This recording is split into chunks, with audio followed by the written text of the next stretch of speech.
Welcome to our channel, Behind My Story. Please like, share, and subscribe. I don't know where to begin. I don't want to live alone. I'm fed up. I need someone to talk to laugh with, to play with. I've been lonely since birth. My name is Bella, and I'm 10 years old. And this is my story.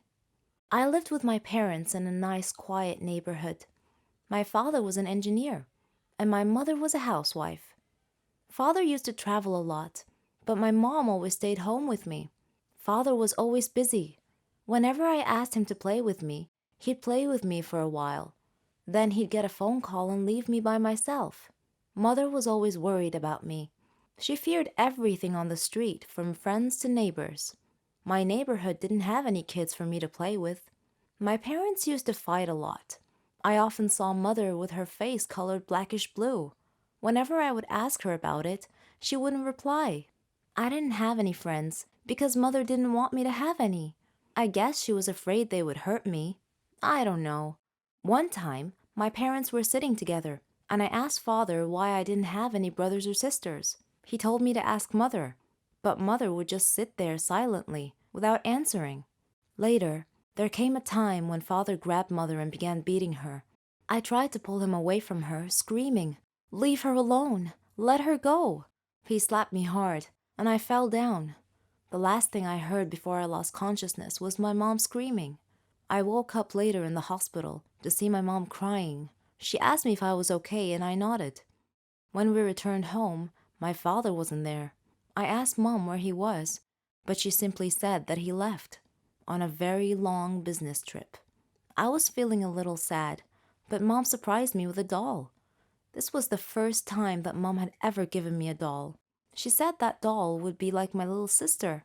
I hugged it tightly and said to it, "Nancy, you and I are going to be the best sisters ever." Mom often left me with Nancy when she had to go out to do business. It was okay though. I felt that Nancy could understand me whenever I spoke to her. Time passed quickly. One day, Mom came home tired and went to sleep on the couch. I made a tent in my room where I collected all of my toys and played with Nancy. I was speaking to Nancy and telling her how beautiful she was and how I felt lucky to have her as a sister. Then I asked her, "Nancy, do you know why Father left us?" Miraculously, Nancy answered me, saying, "Father left you because he never really loved you to begin with." I was shocked and took 2 steps back. Then I said with a trembling voice, "Nancy, you you can speak?" Nancy answered and said, "Of course. Can't all dolls?" From that moment on, Nancy and I lived in our own private little world. We didn't let anyone know about this. It was our secret. Once, when we were sitting alone, Nancy said to me, "Bella, I need to tell you something." "What is it?" I asked. Then she said the strangest thing. "You have to leave this world because you deserve a better one." That didn't make sense. Actually, it felt more like a threat. It frightened me, and I called for Mom. When she came in, I told her what Nancy had just said to me. She replied, saying, "Nonsense, Bella. Nancy is just a doll. She can't talk. Maybe you're just tired. Get some sleep." So I tried to sleep, but Nancy wouldn't let me sleep. She left me alone until midnight, then she woke me up. She put her hand over my mouth and whispered, "Please listen to me. Don't scream, okay?" she said. "I know all your fears, your father's cruelty, your loneliness, your love for me, how your love and belief in me transformed me from a toy to a sentient doll. I really love you, Bella, and I want you to be happy." Her words calmed me down, and I said, "You're right, Nancy. So what do we do then?" She explained her plan to me. "In 2 days' time, we'll run away from home to a place called Toyland, where we'll meet some great friends." Whenever Mom was busy with work, I would speak and laugh with Nancy. And whenever Mom would enter the room and ask me who I was speaking to, I would laugh and point at Nancy. I could see in Mom's eyes that she was beginning to worry about me. One day, as Nancy and I were preparing our stuff to escape, we were looking at a map we had prepared. Then, unexpectedly, Mom came into the room. She saw the map and asked me about it.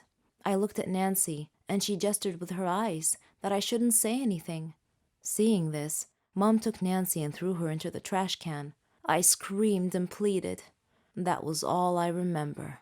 It's completely normal when we meet someone we like to want to know everything about them. We'd want to get close to that person. And if that person happens to have a secret, we'd have a natural desire to want to know what it is. In this case, one has two choices: staying with that person or staying away from that person. Let me tell you what my choice was when this happened to me. My name is Rosalind, and I'm 15 years old. I live with my dad and my brother. Mom passed away and my brother was small, and I ended up caring for all his needs. Dad was everything to us, as he loved us a lot. He liked to spend most of his time outside, though, and so I was responsible for everything inside the house, in addition to my studies, that is. Memories of my mom were the only thing I had left of her, and I would often just sit and think about her. On the first day of school, Dad was away traveling abroad. All the kids in my class were excited after hearing that we have a new teacher this year. When she entered our classroom, I was both pleased and shocked that she looked exactly like my mom. Even her smile was the same. Her name was Isabel. I just adored her looks, her charismatic manner, and her charming voice. But I wasn't the only one who was charmed by her. All my friends liked her as well. I asked her to be my friend, and she was more than happy to. I told her that she reminded me of my mom. She smiled broadly and hugged me tight. I really missed Mom. Isabel told me that if I ever needed anything, I should just come to her, that it's what best friends do. It made me so happy. After school, I saw her waiting a bit up the street for a taxi. She looked so nice standing there in her makeup and nice clothes.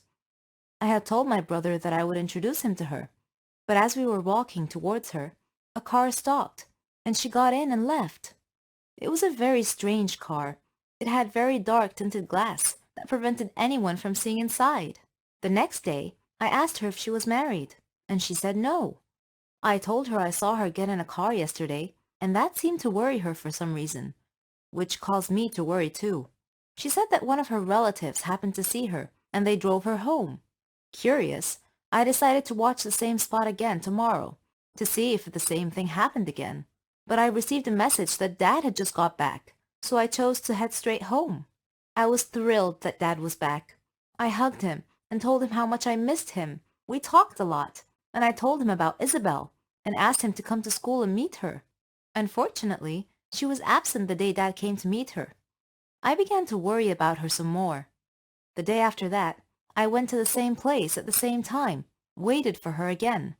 I wanted to know about the car with tinted glass. After school, Isabel came and waited again for the same car. It picked her up and drove away. When I went back home, Dad wasn't home. My brother told me that Dad had gotten a phone call and left. The day after, I saw Isabel at school, and she looked very happy.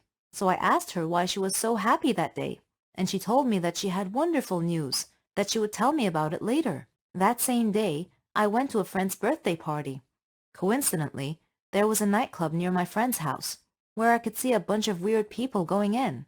Suddenly, I spotted Isabel, arriving and entering that place too. I felt really sad seeing her enter such a weird place. After the party, I went home disappointed.